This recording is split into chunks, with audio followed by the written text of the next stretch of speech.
ప్రభువైన యేసుక్రీస్తు పరిశుద్ధ నామములో ఉదయకాల ఈ ఉదయము దేవుని ధ్యానాల కొరకు ఆహ్వానం. ఈ ఉదయం ఆకాను అనే ఒక ప్రాముఖ్యమైన వ్యక్తిని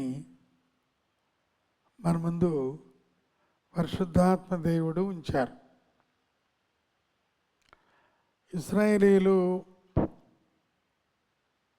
ప్రయాణము చేస్తూ ఉంటుండగా అనేకమైన అనుభవాలు. ఎర్ర సముద్రం దాటారు, ఎరికో దాటారు. మధ్యలో ఎర్ర సముద్రం దాటారు, యోర్దాన్ దాటారు. అయితే ఎరికో చాలా సంక్షోభకరమైన ప్రాకారములు కలిగింది. అయితే దేవుడు యెహోషువతో మాట్లాడి ఎరికో చుట్టూ కూడా లేవీయులు, యాజకులు, దేవుని బిడ్డలు 7 సార్లు తిరగాలి, 7వసారి మరలా 7 సార్లు బోరలు ఊదాలి. ఆ యొక్క ఎరికో కూలిపోయింది, వెళ్ళారు. యెహోషువ వారికి చెప్పారు ఒక మాట. యెహోషువ గ్రంథం 7వ అధ్యాయంలో ఈ పట్టణము శపించబడింది, శపితమైన ఈ పట్టణంలో ఎవరూ ఒక నూలు పగును కూడా తీసుకొనకూడదు, ఎవరు కూడా.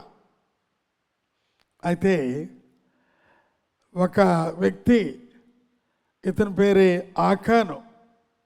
ఇతను అక్కడ కొంత బంగారము, వెండి, వెలగల వస్త్రాన్ని ఆయన చూచి ఆశించాడు. దోపుడు సొమ్ములో 7వ అధ్యాయం 21లో దోపుడు సొమ్ములో ఒక మంచి షీనారు పై వస్త్రమును, 200 తులముల వెండిని, 50 తులముల ఎత్తుగల బంగారు కమ్మిని చూచి వాటిని ఆశించి తీసుకుంటుని, అదిగో ఆ డేరా మధ్య అవి భూమిలో దాచబడి ఉన్నవి. అయితే ఆకాను ఈ పని చేశాడు, కానీ ఆకాను హృదయపూర్వకంగా ముందుగానే ఒప్పుకోలేదు. పర్వాలేదు, ఎవరు చూస్తారులే అని అనుకున్నాడు. దేవుని వాక్యం చెప్తూ ఉంది ప్రియులారా, 28వ అధ్యాయం సామెతల్లో, అతిక్రమములను దాచిపెట్టువాడు వర్ధిల్లడు, వాటిని ఒప్పుకొని విడిచిపెట్టువాడు కనికరము పొందును. ఆకానా పని చేశాడు, ఆశించాడు, దాచాడు. ఇక నేను పట్టబడను అనుకున్నాడు. దేవుని యొక్క అనంతమైన నేత్రాలు ఎవరినైనా ఎక్కడైనా చూడగలవు, ఏమైనా అవి పరీక్షించగలవు. ఆ యొక్క పరిశుద్ధ నేత్రములు కలిగిన వాడు. మరి ఆకాను ఏమాత్రం వ్యక్తి. వారు దాటి హాయ్ అనే ఆ యొక్క ఊరికి వెళితే ఒక చిన్నవారి మధ్య ఓడిపోయారు. యెహోషువ వస్త్రాలు చెప్పుకున్నాడు, అయ్యా పెద్ద ఎరికో పట్టణాన్ని మాకు ఇచ్చావు, ఈ చిన్నది ఏంటి ప్రభా, ఏం జరిగిందయ్యా, ఏం జరిగిందయ్యా అని అడిగినప్పుడు, మీ పాడెములో పాపం జరిగిందయ్యా, పాపముంది, ఎవరయ్యా? ఆ యొక్క చివరకు పట్టబడ్డారు. 7:17లో యోధా వంశమును దగ్గరికి రప్పించినప్పుడు జరహీల వంశం పట్టబడిను. జరహీల వంశమును పురుషుల వరుసను దగ్గరికి రప్పించినప్పుడు జబ్ది పట్టబడెను. అతడును అతని ఇంటి పురుషులు వలసకు దగ్గరికి రాగా రప్పించబడినప్పుడు యోధా గోత్రములోని జరహు మునిమనుమడును జబ్ది మనుమడును కర్మి కుమారుడైన ఆకాను పట్టబడెను. ఎవరు? ఎక్కడ ఎప్పుడు తప్పించుకొనలేరు. మన జీవితంలో దేవుని నుండి ఎవరు తప్పించుకొనలేరు. ఎవరు పారిపోయినా ఎక్కడ కూడా తప్పించుకొనలేరు. కనుక ఆ యొక్క విషయంలో మనం గమనించినట్లయితే ఒక భయంకరమైన ఆ యొక్క శాపం అతను పొందాడు. 25వ వచనంలో, అప్పుడు యెహోషువ, నీవేళ మమ్మల్ని బాధపరచవి, నేడు యెహోవా నిన్ను బాధపరచుననగా ఇశ్రాయేలులందరూ వారిని రాళ్లతో కొట్టిరి. వారిని రాళ్లతో కొట్టిన తర్వాత అగ్ని చేత కాల్చి వారి మీద రాళ్లను పెద్ద కుప్పగా వేసిరి. అది నేటి వరకు ఉన్నది. అప్పుడు యెహోవా కోపోద్రేకము విడిచిన వాడై మడుకు.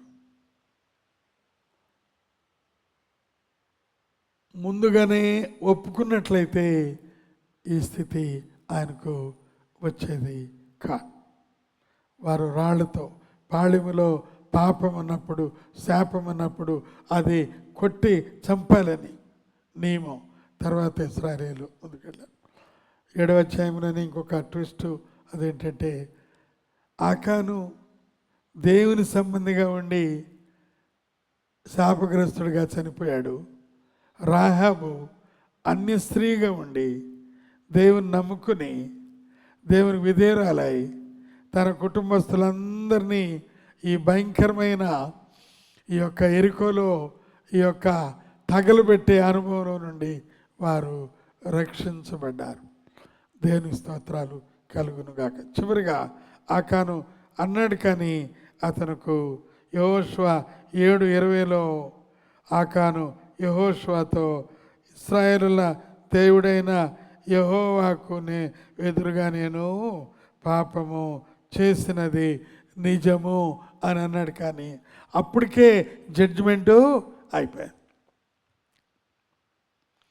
మన జీవితంలో అతిక్రమములు దాచిపెట్టకుండా ముందుకు వెళితే మనం వర్ధిల్లబడతాం, దేవుని చేత వాడబడతాం, దేవుని చేత భద్రపరచబడతాం. దేవుడి కొద్ది మాటలు దీవించి ఆశీర్వదించును గాక.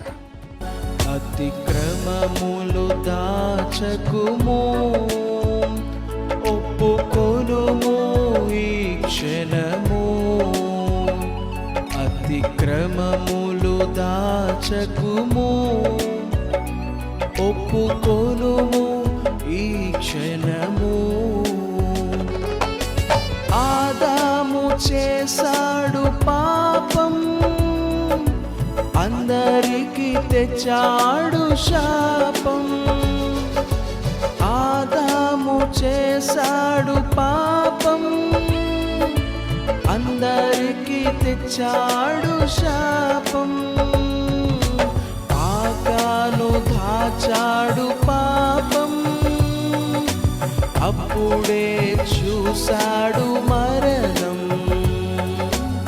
ఆకాను దాచాడు పాపం, అప్పుడే చూశాడు మరణం. అతిక్రమములు దాచకుము, ఒప్పుకొనుము ఈ క్షణము.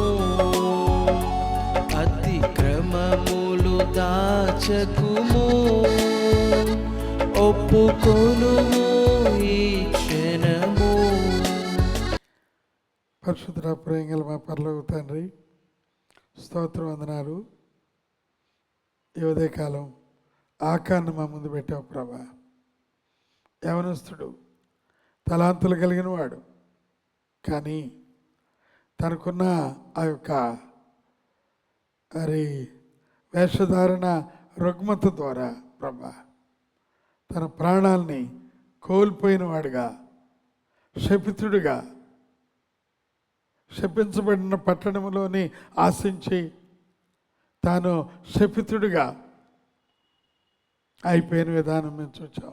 మా జీవితంలో, నా జీవితంలో ఆ రకమైన ఆశ, ఆ రకమైన నీకు వ్యతిరేకమైన విషయాలు ఆశించకుండా, శరీరాశ లేకుండా మమ్మల్ని కాపాడు.